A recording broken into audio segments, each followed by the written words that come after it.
the Evening Brothers are proud to present Twinkie Talk.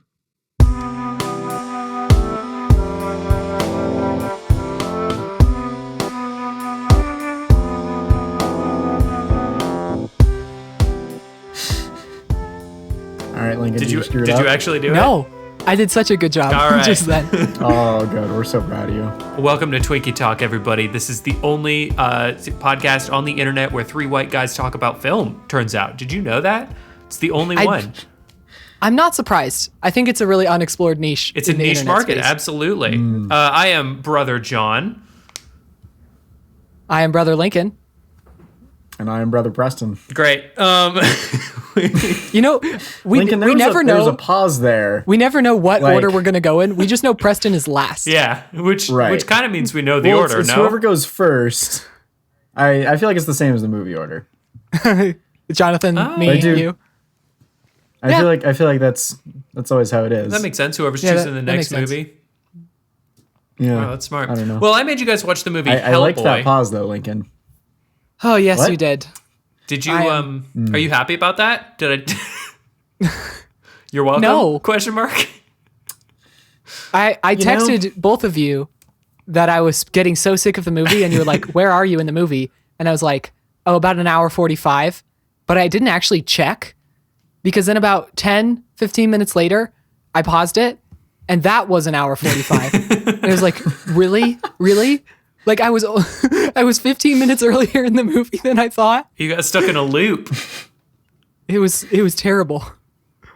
You know, for the first quarter to maybe a third of the movie, I was like, oh, you know, this isn't terrible. Like it's not great, but it's not, I don't know if it's, you know, this podcast bad.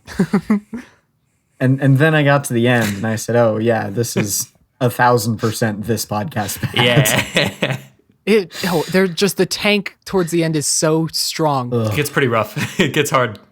I'm going to put my cards on the table. Unlike Lincoln, who didn't tell us this about Dune, I love this movie. I am fully aware that it's terrible. I know this. So this is not me saying it's a good movie. I have seen this so many times.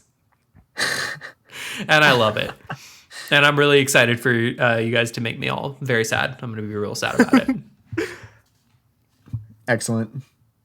Okay. That's Well, thank you for picking a movie to punish us, even though, and I guess we get to punish you. Yeah, I mean, that's the thing. I think with. I will note. Sorry to interrupt you, Preston. Were you nearing down the end? I couldn't. No, it's fine.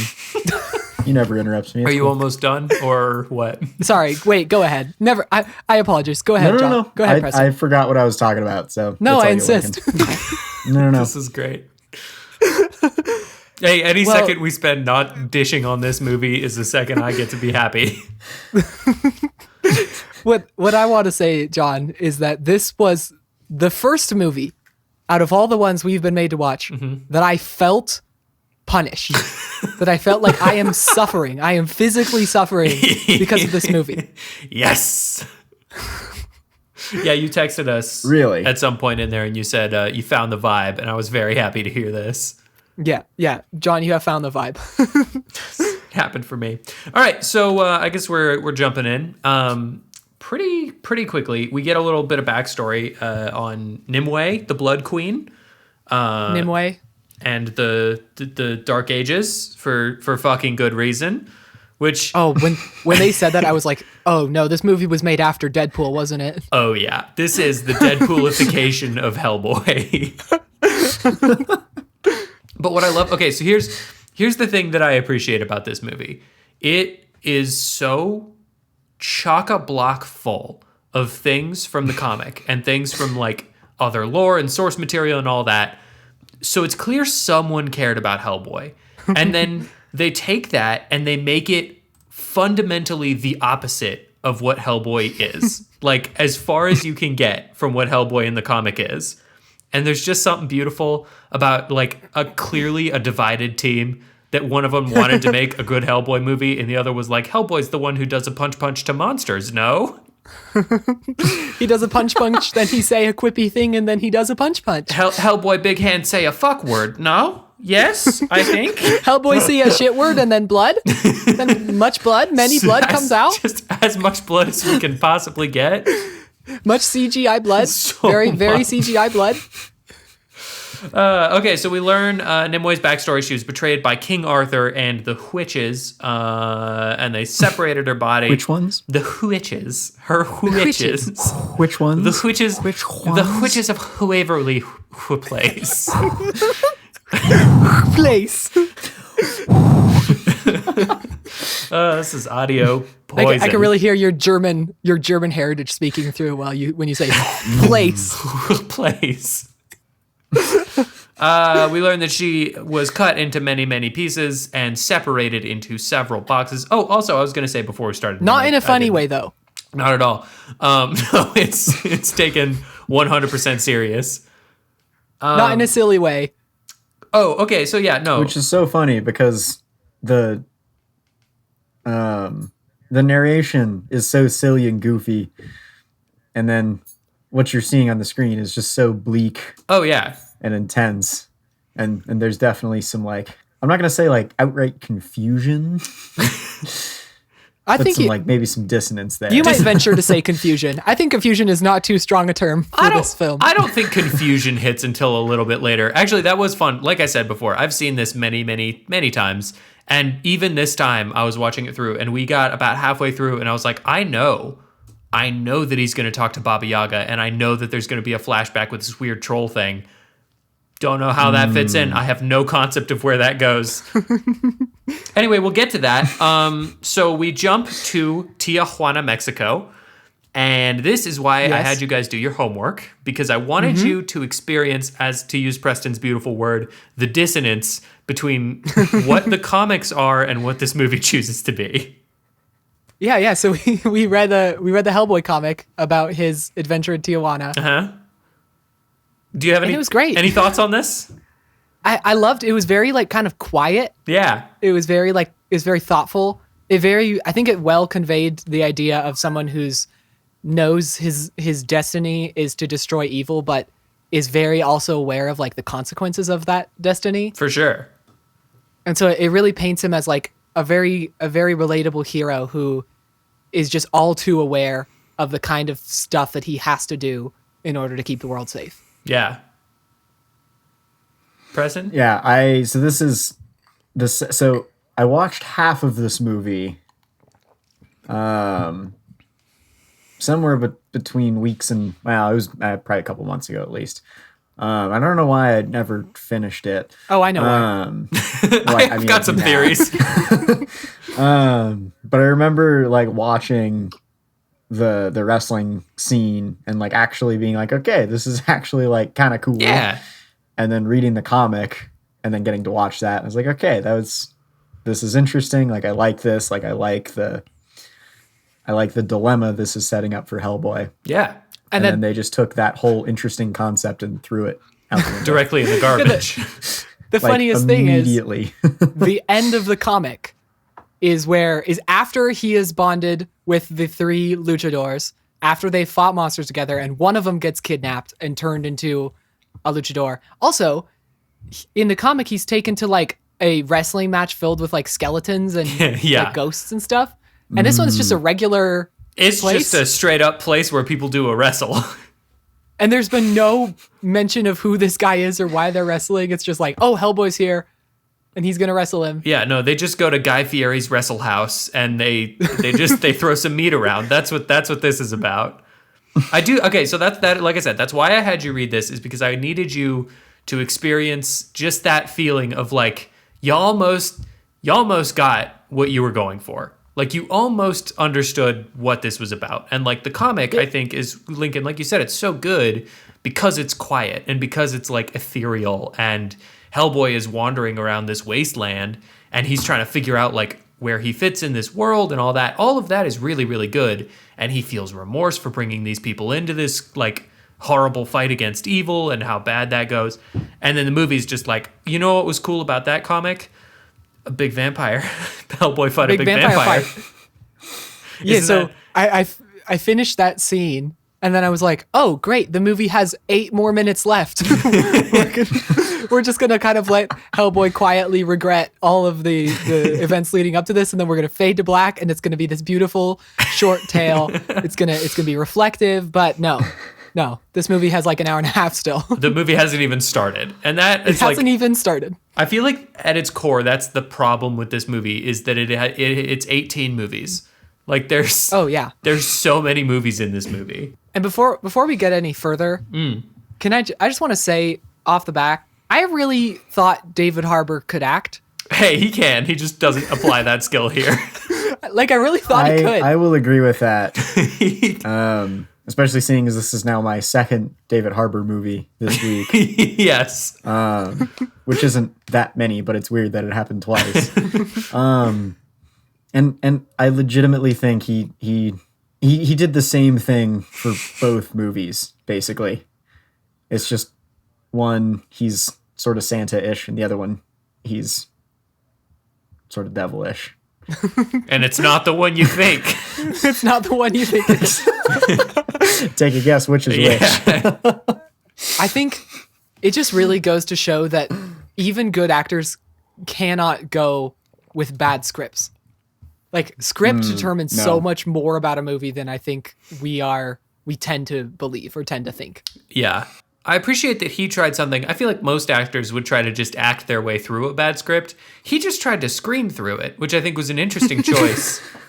I kind of respect that he was just like, did you say yell this? And they're like, it's a quiet scene between you and your dad. And he's like, okay, yell it. Cool. Okay. Dad! The louder I am, the faster this goes, right? Yeah. Yeah. Which can we talk about I just a bad script. Ian McShane would have been such a great character. It's just totally wasted. Oh, totally wasted. For sure. With this script. Absolutely. And story and everything.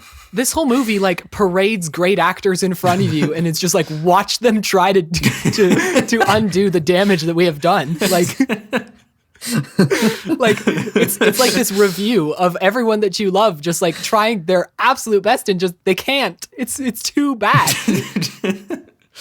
I guess that is where we do meet Ian McShane as Professor, and this is another fun thing. Depends on who you ask in this movie, because the character's name it's pronounced Professor Broom, but it's spelled Brutenholm.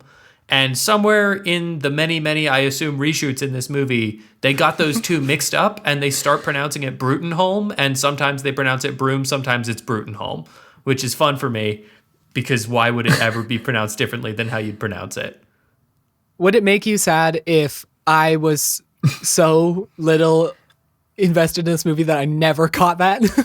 Not only would it not make me sad, it would make me sad if you did catch it, because I have like 3 fun facts and they're all mistakes and I don't know how long I can drag those out.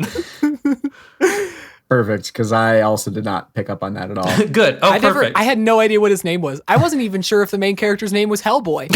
I was like, red guy, Blackbeard. Red man, the lady. Cool guy from my favorite part of Lost. Which is kind of funny. I think the only time they actually say Hellboy is at the very end when Ian McShane does his does the absolute worst dad speech ever. We'll get to says, that. Goodbye, Hellboy. We will get to the floating head dad speech.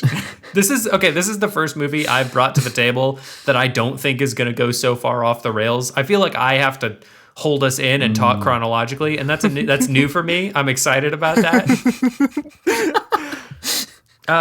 Before we jump past Hellboy in Mexico, the Kamasuts weird vampire man, Esteban, he gives some sort of weird prophecy on the end coming, and then he says Anung Unrama, which we later learn is Hellboy's name. When Hellboy tries to say, he said something about nong nong nong nong nong nong nong nong nong, and I think he said something about nom nom nom nom the Destroyer. I think it was Muncher of Worlds.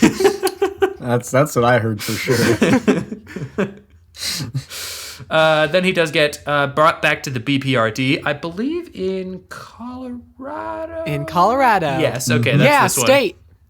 Yeah, they really lean into the really large title cards in this movie. Oh boy, do they! Yeah, they went full Civil War on this one. That is a Yeah, I was about to say they that saw is a Civil War. trend that I hate. Oh, it's so dumb. This movie is like a distillation of every like action movie cynical trend that was happening in the 2000s, except they were doing them like 5 years late. Each. Right. Yeah, it's like if Sony tried to make a Spider-Man related movie but didn't have Spider-Man. Of course they wouldn't do that, but it would be like if Oh, of they course did not. that. Yeah, it'd be like imagining if they tried to make, say, like a Madam Web movie. or God, I something guess like that. if they chose to make that call, it would probably be something like that. Yeah. It'd probably be like this terrible just construction of everything that's wrong with the movie industry. I don't know. They would never make a Morbius movie. He was only in like 2 comic books, Preston.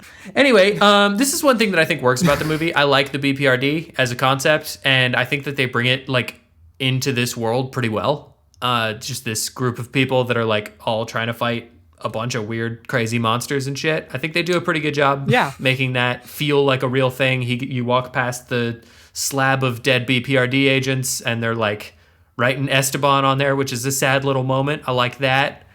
It was a little use of visuals to convey a feeling. It was like so, they remembered they were making a movie and they could like tell a story with that movie. And they told a little story, and I was like, oh hey, look, a story. Oh hey, look, a little story. This is where we do meet Professor Broom, his adopted dad. Another flashback we'll get into later. I'm sorry, I'm not gonna get it if you say Professor Broom. Can you either say Blackbeard or Professor Broom? Oh, sorry, yeah, Professor Professor Blackbeard. Professor Black Broom.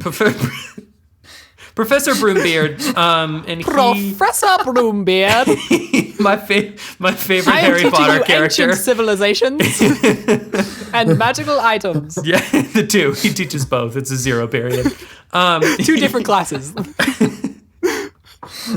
He files off his horns in a tender little moment, and he gives what I think is the most uncomfortable line in the movie, where he says to Hellboy, "It's a beautiful face," but he says it with way too much sexual tension, far too much for an adoptive dad, if you ask me. Yeah. This is my fun fact number 2 of 3 about this movie, things that go wrong. If you watch that scene closely enough, when he's filing the horns, you can see the prosthetics move up and down, which I think is pretty fun. I did see that. I did see that. I saw that. I just assumed it was like, maybe they're just like touched right on the surface of his skin. So it's like Hellboy's horns start over his skin. Well, and not sure. Why part wouldn't of his they? skull. Like a me that you moved its eyebrows out a little too far. Yeah, like that. Yeah. That makes sense. Also, Hellboy goes. He says something like, "If my face could talk." He does say, it "If would my say face could something." talk." And I was like, buddy, your face is the only part It of you that is. can talk. Oh, can we just point out, we haven't really talked about this yet, but his costume is Oh yeah, I was so going to rough. ask you, what do you guys think about his look in this movie? What do you think about the design?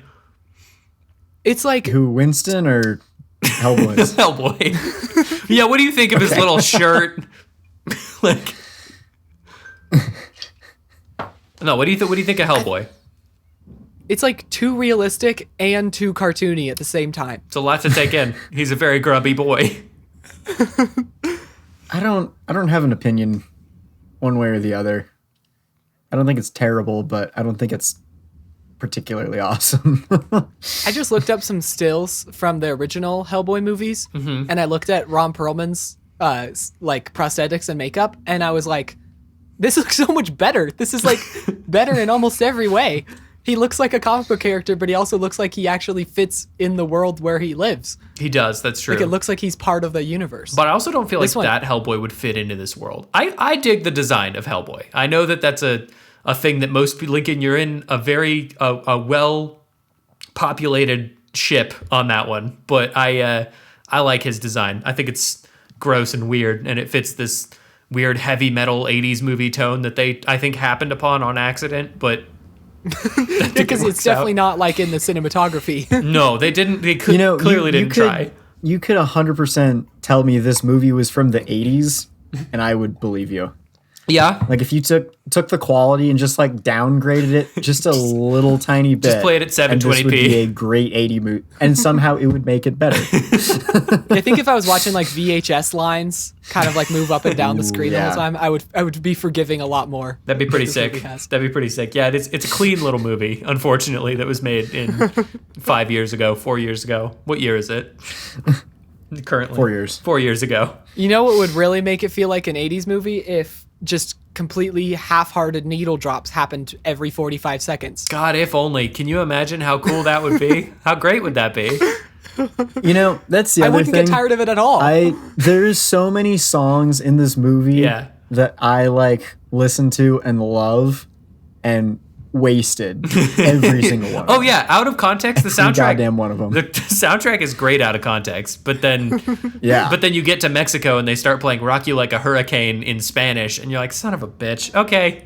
And you're like, yes, famous Mexican tune. Just, blew up in Mexico. Rock You Like a Hurricane. Oh yeah, they love it. They love it down there. This is where we hear about the Osiris Club, where he makes joke 1 out of 2 about Osiris Club being a strip club in Jersey.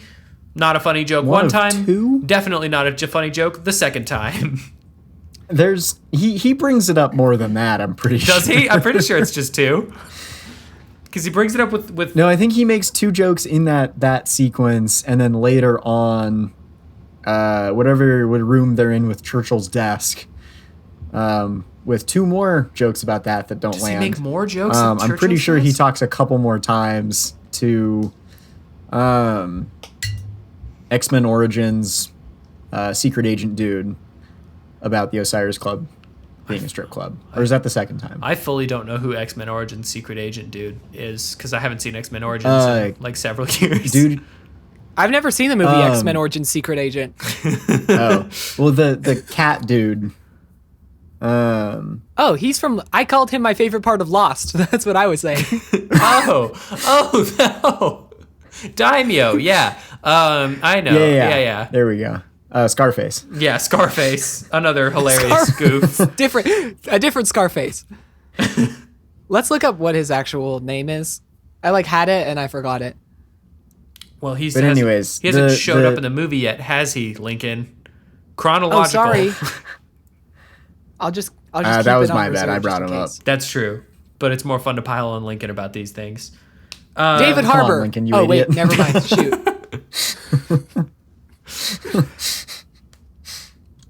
I'm just gonna let Lincoln Google for a minute.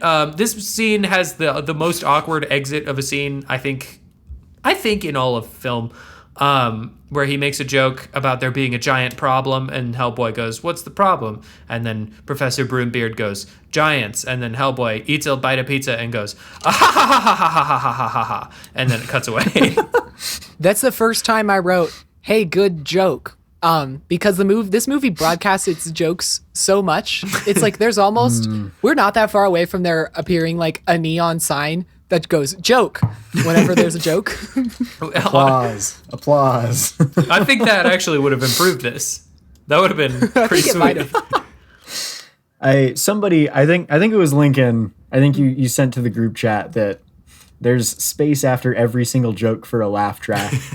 Yeah. And somehow I don't think it would make this movie any worse. It'd be an interesting viewing experience if it just started with like Hellboy was filmed in front of a live studio audience. I would love a Hellboy variety show a la like the Dick Van Dyke Show. Like a old timey, we're on one big set that rotates and there's like little scenes that play and Hellboy is in all of them. It's just like the lowest possible stakes. He's walking around town, helps a kid find an ice cream cone. Yes. That'd be sick. I would love Hellboy. A Hellboy Christmas special. Like that sounds amazing. You'd really lean into the like where I thought they were going with anyways. There were I no just nouns totally- in that sentence, Hey, Preston. Yeah. Hey, Preston, I'm aware. you know that you have to finish Wasn't the much of a sentence for us to hear it, right? You know you can't just start it and we'll go, "Oh yeah, I know what you're talking about." Yeah, never mind. I forgot where I was going with that. We'll just cut that out. I don't think we will. We Yeah, we won't. I'm trusting my notes on this because I genuinely don't remember if this is the next thing that happens. But the next thing that happens is we see the Gruagach, which is the big pig man, and he is talking to who we learn. You're welcome, Preston. Who we learn is Baba Yaga. Eventually, she tells him about Nimue and where to find her weird box of bones or skin or whatever she is. And apparently that's a scene that happens. I forgot that happened. It is one of the like single, well, there's a lot of bad editing choices in this film, but this is one of the like most just like no brainer. They're talking about giants and they're like, there's 2 giants out. They say something about like, there's giants out. And then they cut to magical creatures that for all we know are those giants. That's a good point.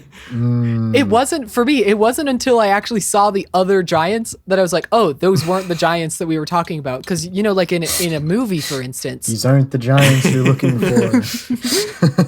like it makes sense in a movie if you're having a dialogue scene about an enemy you got to face, and then you cut to a bunch of enemies, you maybe expect that those are the ones that you were just talking about. Those are probably the guys that you were literally one business second just talking about. Yeah, one imperial business second. And the giants are like kind of played and like built up a little bit, and then they don't actually, like, it makes 0 sense to keep the giants in there. Like, they could have just had the secret society betray him. Oh yeah, and call it a day. I do thoroughly. No, because if there wasn't giants, where are we going to get like oodles and oodles of CGI blood? Hey, that was a pretty sick scene. We'll get to that, guys, boys. Hey, boys, refocus. That's not here yet, is it? I guess it's not. Thank you. Sorry. Fine, Dad. Dad.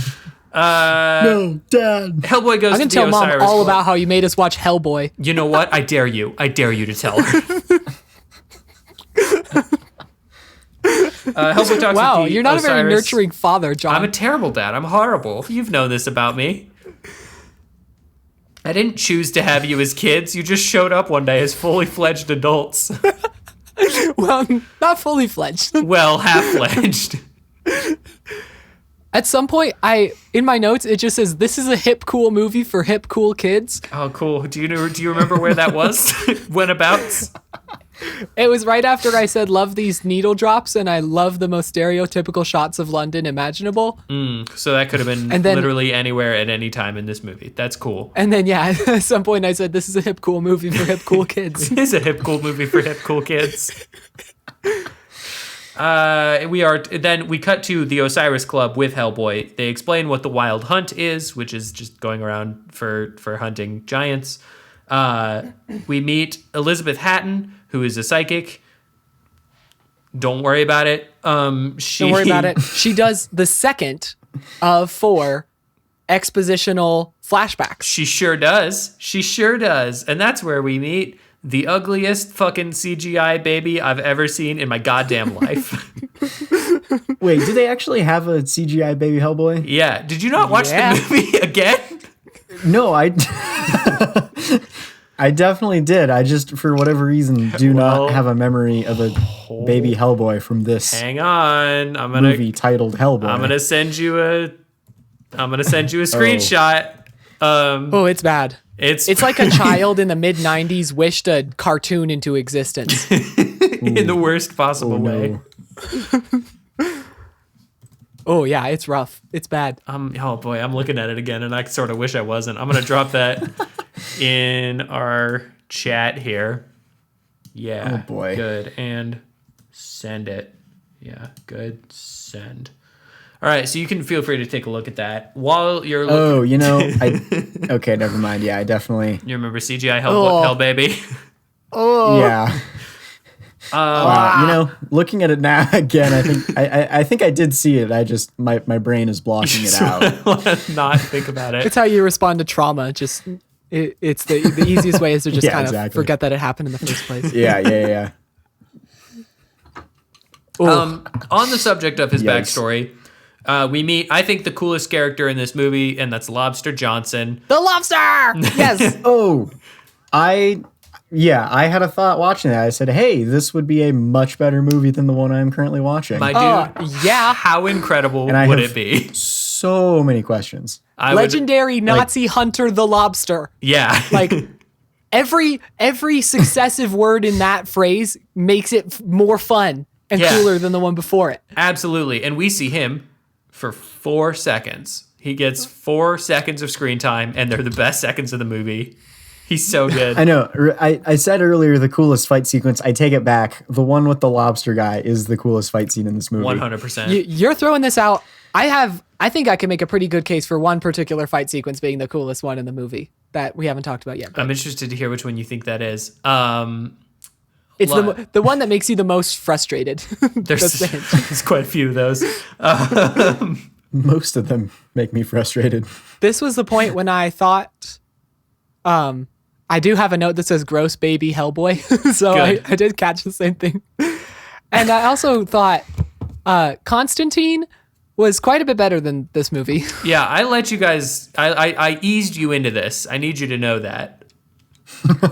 I let you down easy. This is your master plan, Constantine and then Hellboy? Because I genuinely think if I dropped you right into Hellboy, I think there would have been a possibility of you guys being like, I don't want to do this podcast anymore. Like, legitimately, I don't want to do it. Well, it was tough. I almost turned this movie off and was like, I'll just look on Wikipedia to figure out how it ends. Like, that means I nailed it. I'm so proud of this. I don't think this was as bad as either Killer Clowns or Cue the Winged Bullshit. Don't you dare talk about Killer Clowns that way. Also, 2 of your movies. Yeah, I have a special niche interest of film. What I like about this flashback is that it's so clear that someone who watched this movie, some studio head watched this movie and went, nobody's going to know who Hellboy is. Like, how did Hellboy become this? And they were like, well, okay, all right, I guess we'll do that. But like, that's not part of this movie. Like, that's not what we're here for. And they were like, it is now. Congratulations. It is now. Here is a theme. Work this into the movie one other time, please. Somebody watched the original Hellboy and said, hey, that was a pretty cool scene. Let's just copy and paste and call it a day. But at least the original Hellboy had the common decency to show that at the beginning and then go, okay, now let's catch up with this character later, and not be like, hey, you know this guy? You know Hellboy? You know this guy Hellboy? You're about to learn about this guy Hellboy. And we were all like, oh, cool. I was on board with what you were doing, but okay, that's fine. Okay, fine. And it is interesting because they have that whole thing, and then they have the second exposition dump about Hellboy's origin with, you know, he's the son of King Arthur and oh yeah, so you know what that born in hell and all of that kind of stuff. Like they could have just left it Preston, as that. Preston, you know what that called it a day. You know what that kind of sounds like? That kind of sounds like later in the movie talk. Sorry. I know that I've set a precedent. Expositional flashbacks. I keep mixing them up in my head. I know that I've set a precedent with the films that I have brought to this table, but I am dead set on going through this movie. No. That's I'm so sorry. You're right. I should be looking at my notes a little bit. Please look at your sure that once again empty pages of notes. Well, the problem here is Preston is going through the flashbacks chronologically in terms of when they took place in history. Yeah, not when they took place in the movie. He cannot stand, ironically, the movie Pulp Fiction because he just keeps trying to watch it in order and it keeps not happening. It doesn't make any goddamn sense. Where'd they get the briefcase? Where'd he get the briefcase? I have my own cut that everything is ordered in the right order. You also just you watch the movie Memento in reverse, which I think is a bold claim, but hey, whatever, man. Gruagach gets a box from the monks. It doesn't matter. He eats a tongue. None of that is anything. I do. I have a small thing to point out. I totally forgot about that. Oh, okay, good. Yeah. Lincoln, did you have a note on this? Oh, well, I just love, you can feel this movie trying to save money during this scene because the pig monster guy attacks the monastery, and then it just shifts to a shot of the wall and there's all these shadows, and it's like, oh yeah, way to make this sequence cheaper, guys. Just like show the shadows. Just throw some hands at a wall. Yeah, tell us that it's for the art and it's to make, we're hiding the monster that we already showed. It's too scary. It's too scary, Lincoln. But god damn it, we saved $150,000 not having to do this sequence. It's true. I do like a positive from the Gruagach scene. I appreciate that he is partially practical effects. Like there is a section of his body that is practical effects, and then a section of his body, mostly the head, that's CGI. I think they blend those two pretty well. I think they did a pretty good job. Yeah, it really doesn't look bad. He's a decent looking monster, and I appreciate that. We cut back to the wild hunt as it is beginning. This is after a hilarious little joke about how Hellboy doesn't like horns. It's a very, very good joke. He apologizes to a horse for some reason. The horse's name is Long Shadow. Just wanted to point that out. Wow. Because there's a horse in Lord of the Rings called Shadowfax. Uh-huh. And it's like, did you just like really want to name him Shadowfax, but you couldn't get the license? They knew that somebody would get on him about that. I could see that. This isn't Shadowfax. This is Long Shadow. This is dark email. I didn't pick up on the horse's name, but I suddenly want either Hellboy in the Wild West or Hellboy in the Apocalypse on his horse called Long Shadow. And I want a shot of him wearing a cowboy hat where he's looking down. Mm-hmm. And then he brings his eye. Anyways, I just think that would make a much better movie than this. And he has his 6-shooter. Another right, started. Exactly. And then he's got his revolver. Man, I really want a Wild West Hellboy. That would be sick. That would actually be really cool. That would be awesome. Wait, hold on. This is so awesome. Because then with because I was thinking earlier too, because I forgot with the comic where it's like the zombie and like skeleton like wrestling match. Yeah. Like you have Hellboy who walks into a bar full of zombies and skeletons. And it falls dead silent. And he clears his trench coat from his revolver. And then we get a really cool scene. That'd be so and rad. It totally gels with a wandering desperado. Like he's on a mission, but he's just passing through. Oh, yeah. Right. And the movie would be just like one story. And it'd be way cheaper to make. Way.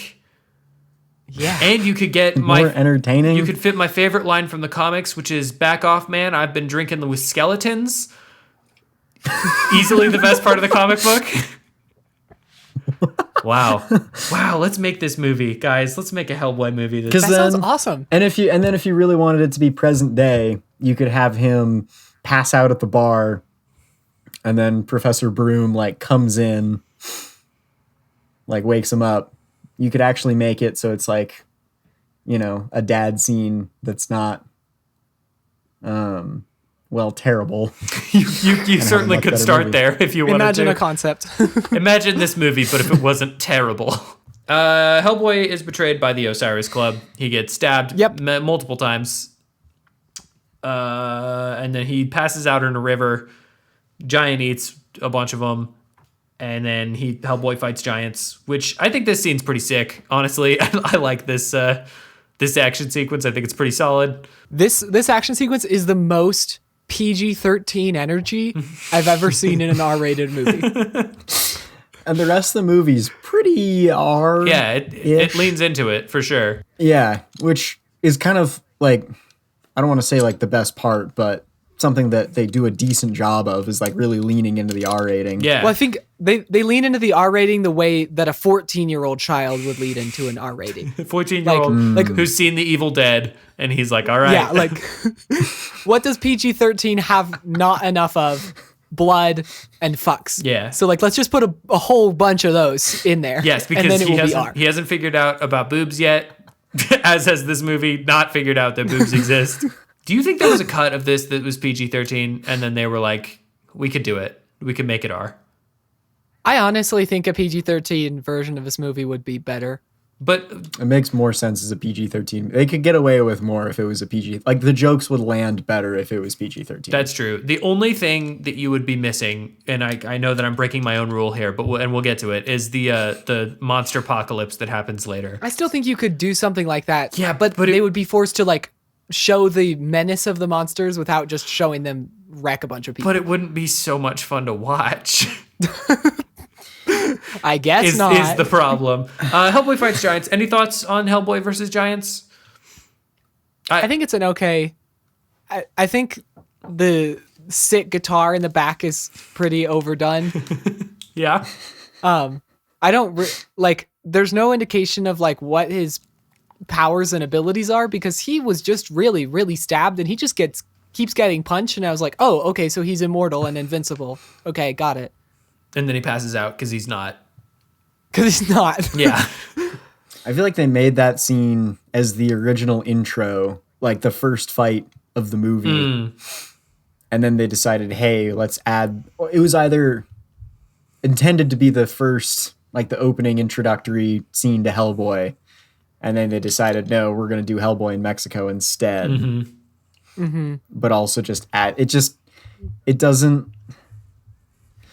seems like an opening introduction It fight more than an actual part of the story that matters and is interesting. Because there's no stakes cool. at all, and it doesn't feel like it's Right. trying to add up to anything. Yeah, you're right. Yeah. It totally does Yeah. feel like, okay, let's get this movie started. Let's show them something fun to keep them engaged.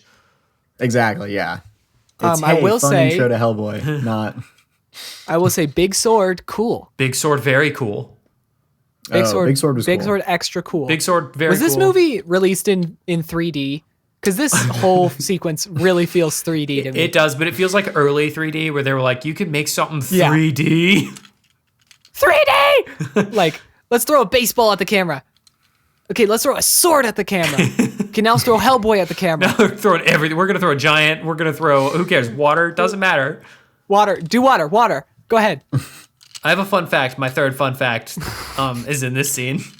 Another And you're going to wait already. Okay. Another mistake. Yeah, I'm gonna blow it. So Hellboy has this thing. I don't know if you guys noticed it, but it's called the right hand of doom, and what that is a big ass stone hand on the right hand, on the right side. I don't know if you picked up on that. It was a subtlety of the film that I don't know if I don't know if you caught that, but it was a fun little. Well, I did think it was. I knew it was the right hand of doom, but I did think it was made out of paper mache. Well, that's based on, like, that's an what it understandable. looks like when you Rubber watch would it. also be an acceptable guess. But Spray-painted styrofoam. also very possible. My fun fact for this, though, is that at some point in the edit, they must have reversed one of the shots because it, for a couple of seconds, becomes the left hand of doom. Which is probably Really? my favorite thing about this movie because it's a thing you don't notice when you're watching it, and then you cannot unsee it at any point. I think it's very fun. Like, I understand why you would do that if somebody had like a slight scar on one side of their face and they had to, like, I don't know, the shot had to work. But it's like a pretty It's like a pretty big part of who he pretty is. big thing.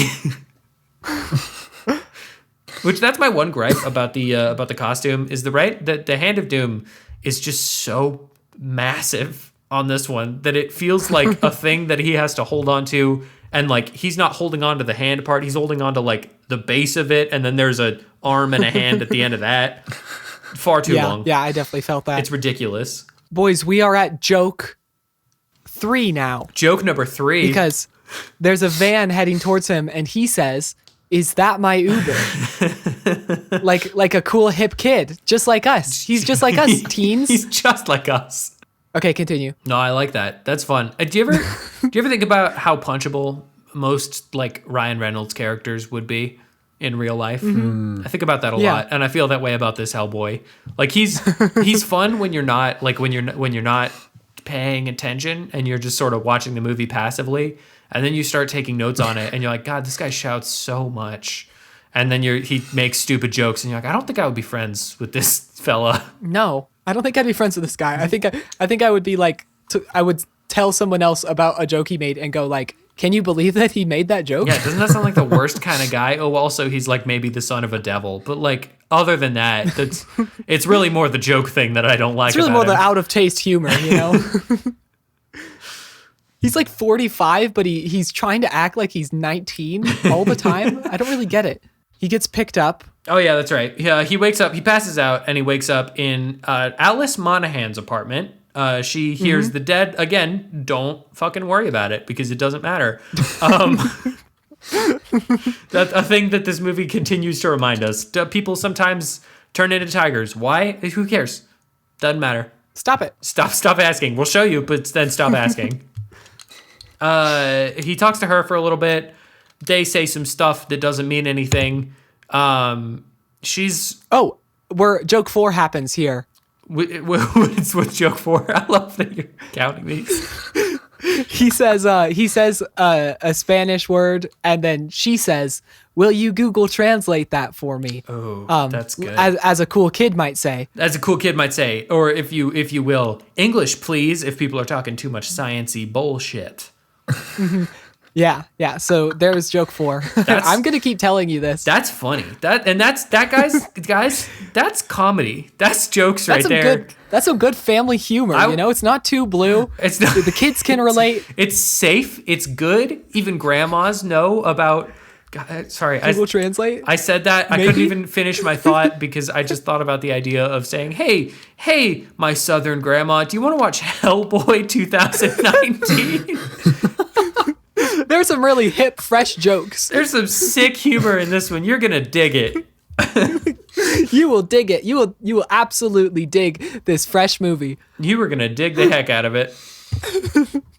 The BPRD invades just because they do. Professor Broom is back. He's in action for some reason. This is where we meet Daimyo, who is the guy who will eventually turn into a Daniel tiger. Day Kim. Yeah. Okay. You're right. That is who that is. And he's a guy. I'm so sorry. We missed joke 5. Oh, did we? Are you sure? He says, he Lord. mentions getting stabbed in the back, and it's like a pun because he got literally stabbed in the back.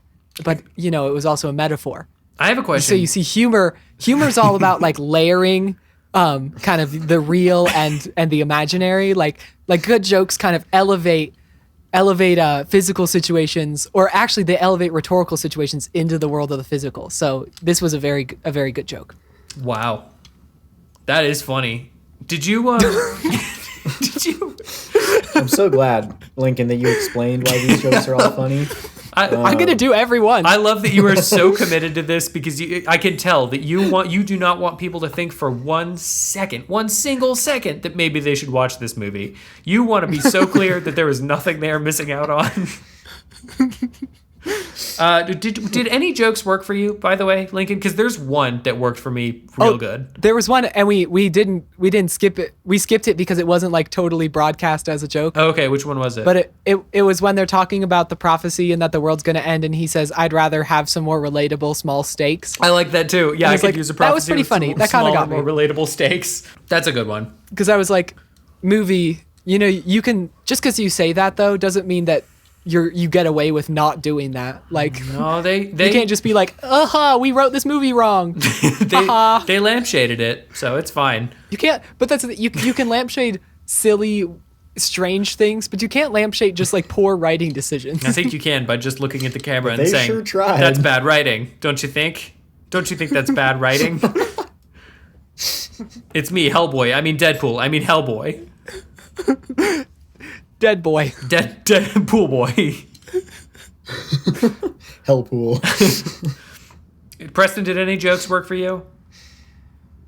No. Cool. We're gonna take a brief Not a intermission, one. boys. We're taking a brief intermission to my new favorite segment, the only one in the show that I bring, and also the only one that exists, called Find Your Funny. So we're just gonna. I love Find Your Funny. I wasn't sure if I could, if like, it would be appropriate for me to start this segment. Hey, do you have one? It is. Do you and have bring something? it up, because I think it's absolutely time for us to find our funny. Okay, yeah, anytime. I don't have anything to contribute. I just think it's time. Okay, hey, actually, you know what? That's important. Let's set the ground rules. You guys can always call Find Your Funny. You can always call Find Your Funny. Okay, perfect. And if you have a really Excellent. If you have a really good Find Your Funny, just tell me. Just tell me, because I usually I'm kind of winging it. I have one for this one, but I'm kind of winging it. Yeah, go ahead. So here's what I want you guys to do. I have a fun little game. We're gonna go back and forth. Preston, Lincoln, or the other way around. You each get 2 rounds. Okay, you each get 2 opportunities. To tell me something that you would like to see, because they are rebooting Hellboy. So something that you would like to see in the Hellboy reboot, pulling from like anything, just something Wait, that they're you would rebooting it a appreciate. third time? Yeah. It's already shot. There's nothing you can do to stop it. Something that you would like to see in a Hellboy reboot. You tell me what that is, and then I will respond as the Hellboy fan base on Reddit. So let's go. I would like to see a team with actual dynamics. Fuck you, get Ron Perlman back. Preston? We've already talked about this, and I'm going for the low-hanging fruit here, so you can tell me to fuck off. But my whole Hellboy in the Wild West bit. That's a stupid idea. Fuck you, get Ron Perlman back. Lincoln? I would like Ron Perlman to come back. Fuck you, David Harbour was better. Preston?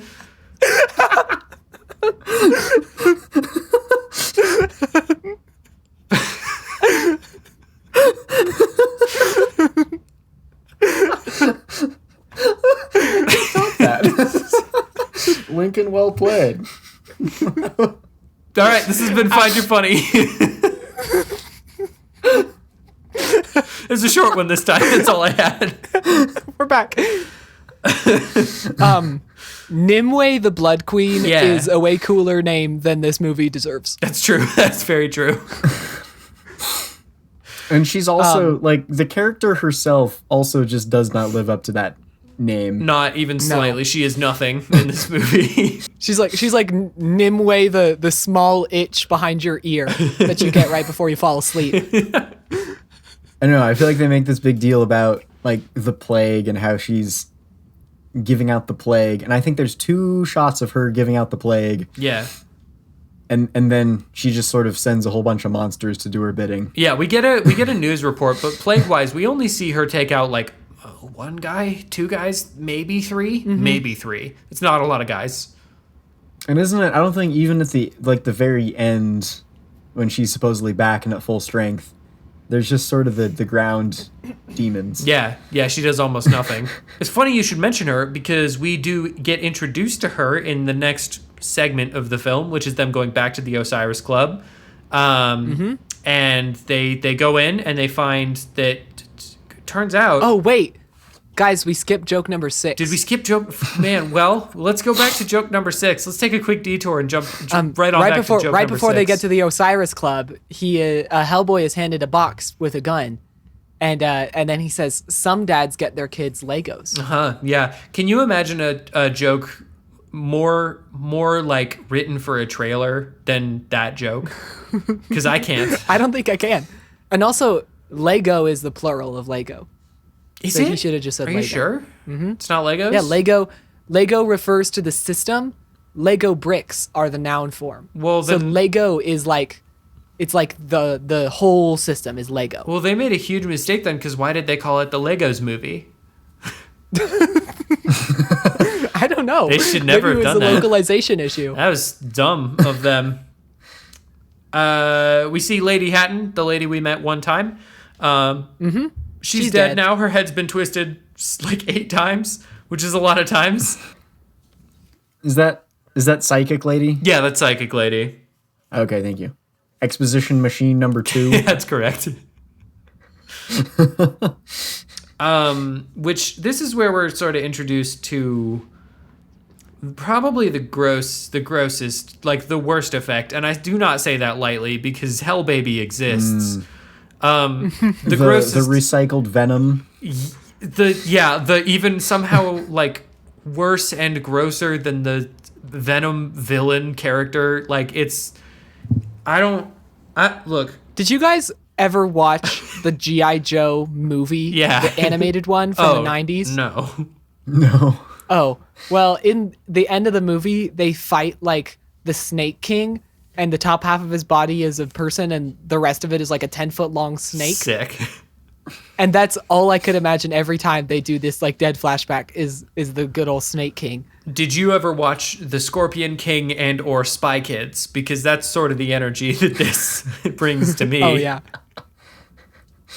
I fully don't remember what she says. It doesn't matter. I don't think. Who cares? She never really I think blanking on not Psychic Lady, talks to the dead lady. Alice? Yeah, Alice. Does she do anything in this movie besides act as a mouthpiece for other characters to give us more exposition? Good question. Later on, she's going to punch the souls out of some people inexplicably. Again, don't worry about it. just a thing. I do not remember that at all. Boy, this is going to be fun. I'm excited because the closer we get to the end of this movie, the less I remember, and I've seen it a lot of times, so it's going to be really fun to watch perfect. you guys have no concept of what I'm talking about. That's really ideal. You know, it's funny how many times I feel like I've said this, but I watched this movie, you know, I think I finished it about 20 minutes before we started recording. Yes. And I still have very little recollection for what actually happened. It should be fresh on your mind, but it is profoundly stale. It is not. There's a scene where Hellboy makes like force ghost contact with the queen, the Blood Queen. Yeah, okay, that's this scene. That's this one. And I'm trying to reverse engineer that because all my notes say is Last Jedi looking ass. And I was like, why did I write that? Yeah, that's this scene. That's because of this. Great. And then we have here is our third historical flashback with narration. Yes, yeah. So actually, so we have Hellboy versus Gruagach for like 2 seconds, the first round.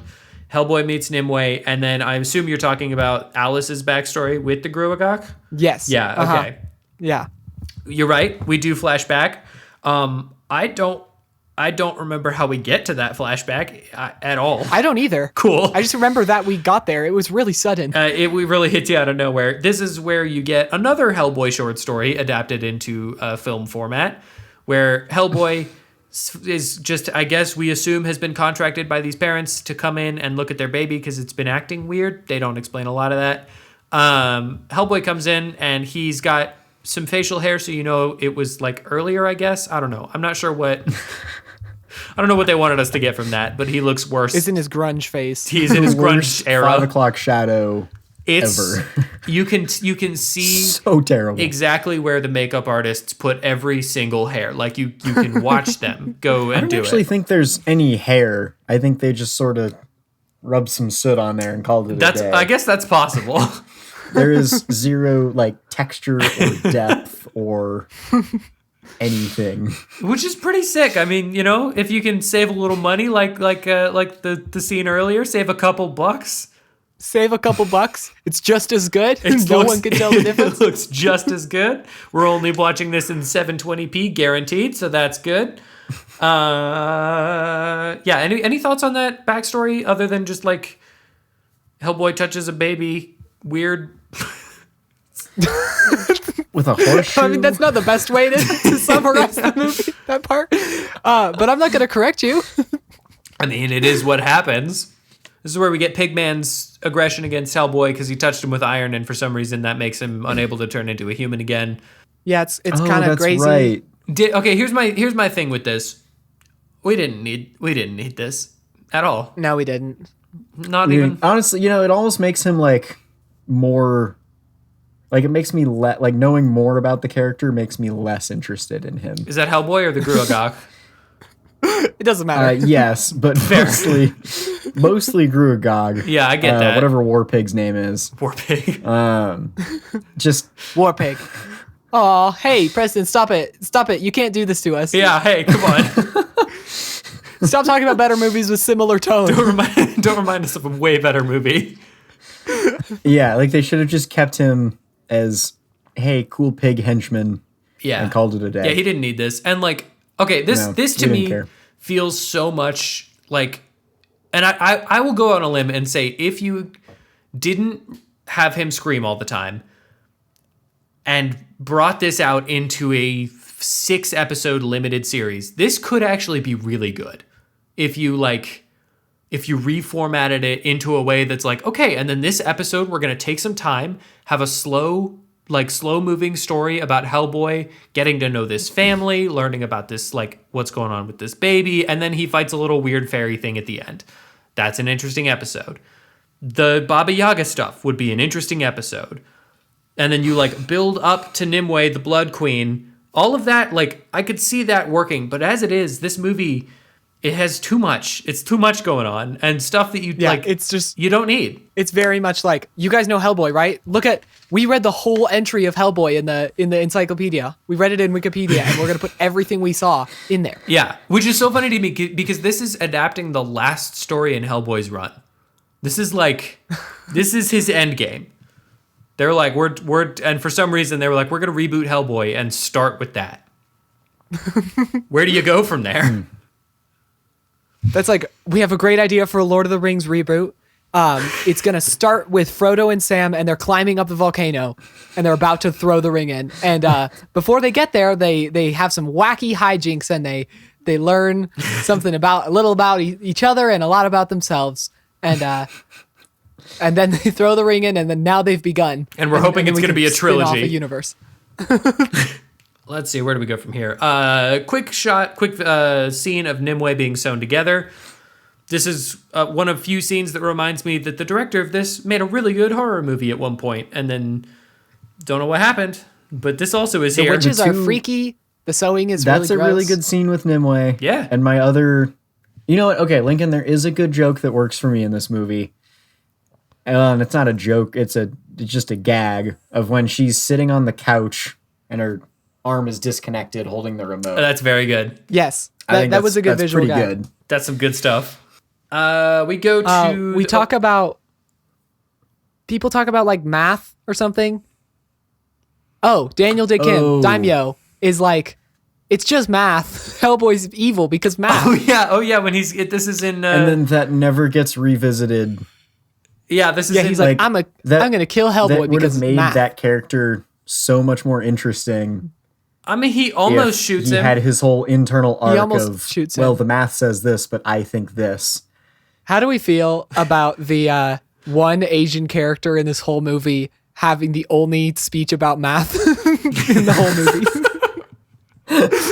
I feel like it's better than some of the other movies we've watched.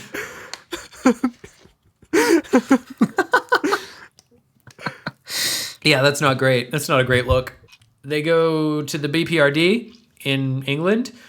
Daimyo goes and does his little special bullet quest, which does get sort of followed up on. It's just sort of off screen mostly, and then you see the end of it, which you could have a Daimyo spin-off episode. That's where you should put his his backstory and all that. That'd be great. Which, okay, if you guys were to guess, no, I'm not even going to make it. I'm not going to gamify this. Daimyo to me feels like a character from an entirely different story that they were like, we should put him in there because he turns into a big tiger man, and that's pretty cool. And I think that the reason that he feels that way is because that's 100% what happened, and it's true. That's what it is. He is. Yep. He is from the BPRD stories. He has absolutely nothing to do with Hellboy, aside from just being in the same world. It's almost confusing because Warthog Dude's a changeling, which he never changes again. On account of the iron. That sort of. Oh, that's right. Sorry, I forgot that crucial piece of information that was never shared. It was almost confusing to me. Like, oh, he's a changeling too. Like, so there's good ones and there's bad ones. It just sort of. It's like they use it as a gag in that fight, and then they use him again at the very end for the gag of Hulk being angry to make it come out. Yeah. And that's it. This, I feel like strangely free that I have no conception of the Hellboy lore, because John, you having an idea of it must have just seen this whole movie as just a series of like, hey, remember this? Hey, remember this? Hey, remember this? That's all this movie is. That's all it is. Did they just sit everybody down in a room and said, hey, here's what they did. They took their stack of Hellboy comics and they passed out. So everybody had like 3 or 4 issues. And they said, all right, we're going to brainstorm. Everybody read your issues of Hellboy. None of them are a consecutive story. And just randomly pick your favorites. We're going to make a big list. And that's how we're going to do this movie. That makes sense. Like, everyone write 3 pages of script based on one comic. And then we're going to just put them all in a big pile, kind of, collate them, make them all lined up, and just staple that shit. That's the movie. We're sending that. Anything that looks cool, cut out your favorite parts in every comic book. We're going to put them up on a big board, and then everybody gets a dart. You're going to throw the dart at the board, and whatever you hit, that's what we're including in this movie. I feel like that has but remember, to be you only get 150 tries. Each person only gets 150. There's 10 of us, and everybody gets 10 darts. I hope that's enough ideas. I don't know if that'll work. Also, no ideas are bad ideas. Also, no ideas are left on the table. We're doing all of your ideas. Someone's like, I think we could like have a woman who's like in a whole bunch of pieces. Yes. Oh, and also King Arthur. Yes. Yeah, I love And that. also Jaguar Boy. Yes. Also, The test audience we're going to show this to is just going to be a bunch of the elderly. We're going to ask them, hey, is this something that your teenage grandson and or granddaughter would want to watch and entertain them? it's gonna be the elderly, and it's gonna be a room full of 12-year-old boys who've never seen an R-rated movie in their life, and then we're gonna ask the 12-year-old boys, was that cool, dudes? And they're gonna be like, yeah, it was cool. And then we're gonna ask the old people. That was pretty cool. We're gonna ask them like, do you guys know what Google Translate is? Are you familiar with Uber? Cool, good, great. We're Yes, good. we are. We covered all our possible audience. That's the only audience we could possibly have is the elderly and children. Both of whom are known for frequenting action CGI superhero Man, they movies. love them comic book movies. The elderly, they love them. Just ask Martin Scorsese. And then they said, hey, let's double check and make sure our jokes are funny by going to a bookstore and buying every single different variety of 99 jokes to tell, and then confirming that the joke in the script is also in one of those books. Yeah, and then sitting someone down. But they didn't make any changes. They were 100% success rate. Yeah, and every single joke was in there. They had to sit somebody down and they had to read them the jokes that they included in the script at gunpoint, and they said, "Is this funny? Is this funny? Is this funny?" Anyway, so this is where Hellboy visits the Baba Yaga, a scene that I knew was in this movie, and again had no concept of where or when or how or why. And Maybe because it still doesn't fucking matter. I still don't know. Still don't know why. Still don't know. I know where because I have the notes. But yeah, no, it I doesn't think matter. that's the scene the first time I watched this movie where I think I hit pause and then went and did something else. And you're like, you know what? I could be living my life. I could be out in the world. I could see the sun. I don't mind this scene. I think it's a fun little scene, and Baba Yaga is an interesting, weird character. It's just we're too late in the movie for me to be like, oh, cool, we're doing something fun, and now it's just like, oh, really? You could have been doing fun stuff the whole time? Like all of it Yeah. could have been fun and good. It would have been a good exposition dump, like 3 exposition dumps ago. Yeah. Especially if they really leaned into, hey, this person just grabbed you, and now like this is like if she had started him on the quest That would have been interesting. Yeah, of start like with her. figuring out what's going on instead of just, hey, creepy witch is gonna try to get his eyeball. Yeah, instead of a whole scene for one single piece of information that could have probably been Right. solved with Google Maps. Well, they already used their Google joke. That's true. John. Speaking of jokes, there is a joke in this scene that is the only joke that make me laugh heartily. Is Like it that take a shit ton of bones? That's a shit ton of bones. That's the best joke. That is easily the best joke in this movie when Baba Yaga says that they're going to build a statue miles high or whatever she says of the bones of your enemies, and Hellboy goes, that's a shit ton of bones. Do you think he was scripted to say that, or he was just kind of musing? Nope. That is exclusively that is the only time David Harbour ever shows his face in this movie. Well, they said, hey, we don't have a script yet, but we do have like the frame. We have the bones of the script. We have the framework here, and we'd love for you to look at it. He goes, that is a shit ton of So bones. that's a shit ton of bones. They're like, write that down, Dave. Write it down. That's hilarious. I do. Preston, I love this metaphor because I love this idea of the writers were like, if we assemble enough bones, if we outline this story enough times, it's gonna just happen, right? Like It'll just be a script. It'll become script. You water that, leave it in the sun, yeah. it becomes script. And then They said, hey, we're really going to lean into the necromancy part, the necromancy lore here. yeah. Yeah, they thought that would work, and then they day of shooting, they checked their little sunroom, and they were like, this is just bones still. It's still just bones. It's like when they would take random bones and then figure out some way to put them together, regardless of if they fit together like that anatomically. Yeah. We got like, so they're like early paleontologists. Yeah. Exactly, yeah. They're like, did you know T-Rexes had 18 arms? Did you know that? That's crazy, dude. It's crazy. Something eyes. Quick daimyo backstory on the way to Pendle Hill. There's a zombie fight in the forest that Preston forgot. Daimyo was just in The Predator. He was in the movie The Predator. Yeah, he was in the movie The Predator, Right? but with a tiger monster Okay. man. Yes. Zombie fight in the forest. You know, I do vaguely remember the zombified forest now. There you go. It comes Because out I of nowhere. remember watching it going, this is how you're going to make steaks for this movie? Yeah, zombie forest to get up a hill, and then it's that scene, and then they're up the hill, and we're fine, and it's good. Right. Nimue raises a monster army. She poisons Alice, which, okay, this is where in the movie I thought that this was the end of it, and I thought that we were in the third act. Like, I thought that we were done with it. And then the movie, Oh, yeah. and then Nimue, and this is how I think you write a good villain, is when you are so tired of the movie happening that Nimue can look in the screen and go, fuck you, and then she can just back into a portal, and you're like, no, that's a villain. No, please. she's evil. You're right. I totally forgot that somehow they go from the tree, which would have been a really cool spot for a final showdown, You'd think, wouldn't you? to the church.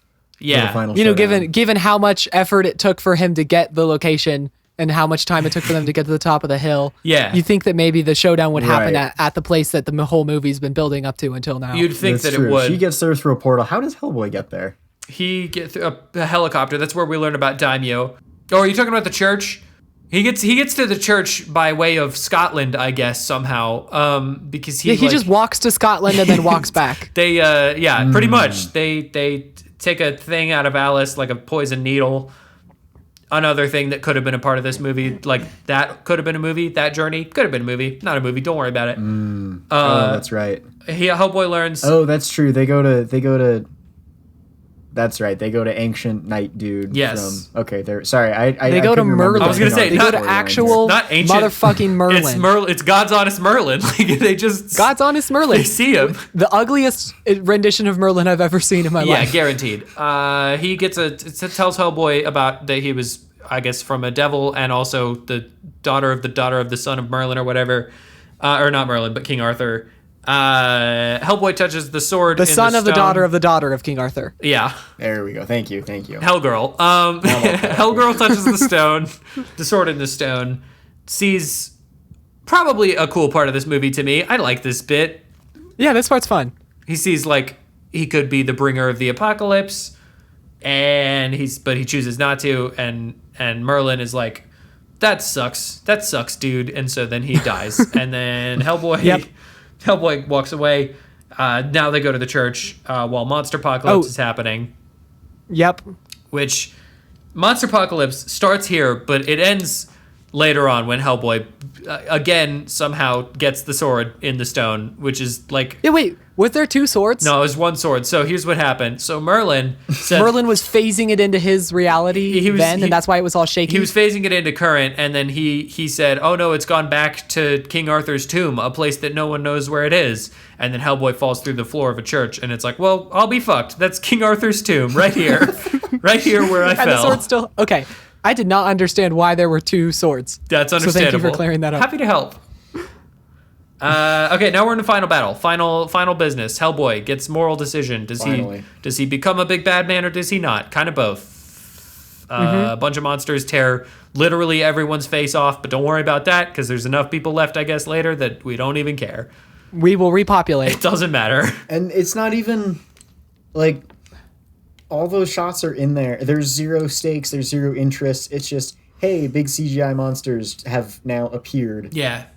And then just as quickly, hey, big CGI monsters have now disappeared. Yeah, 100%. John, is big CGI monsters have appeared just like your mantra? That's Just- as good as I have that on a shirt. Big CGI monsters have appeared.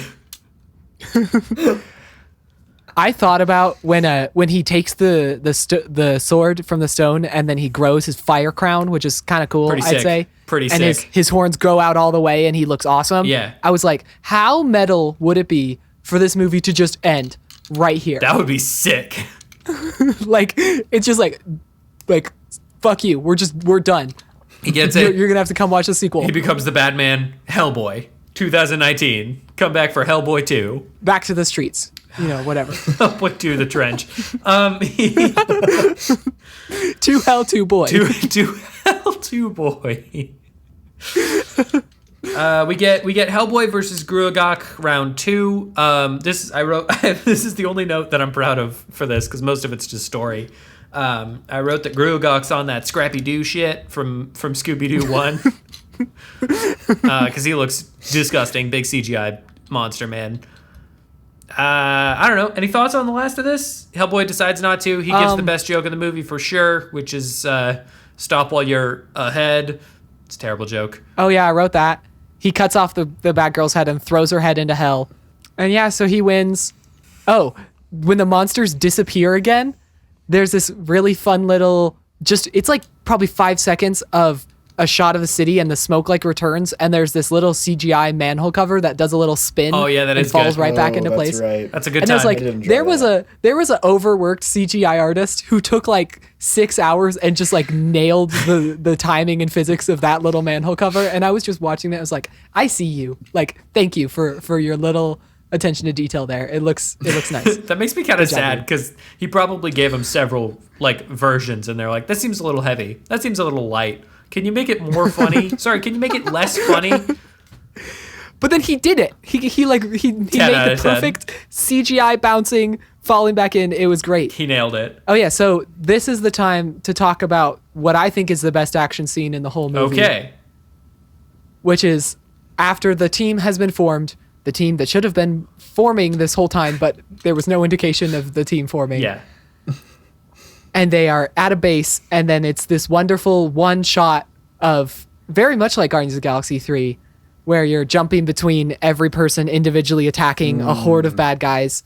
And then they're like, sometimes they work together, sometimes they're individual, sometimes they like throw someone and the other one catches them. Yeah. And it's timed well to the music, and it's engaging, and it's fun, and then the movie's over. And then that's it's like, the end of the movie. Okay, having It's like, seen... you could have...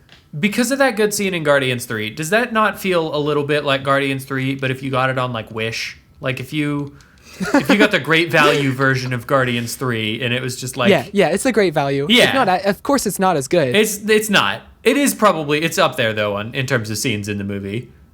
It's just very much like, oh hey, we could have been doing this the whole time. This could have been... We could have, and we chose not to. The whole movie, and we gave you the different movie. We also... That ends with a teaser of things to never come ever, which is Abe Sapien. And there's post-credits. Did you guys watch the post-credits? I watched the one with the lobster, and my note just said, he remember. He sure do remember. What? I don't know definitely why had I a thought where I said, hey, maybe there's a post-credit scene. And then I said, no, I don't need to watch anymore. Love that commitment. I love that.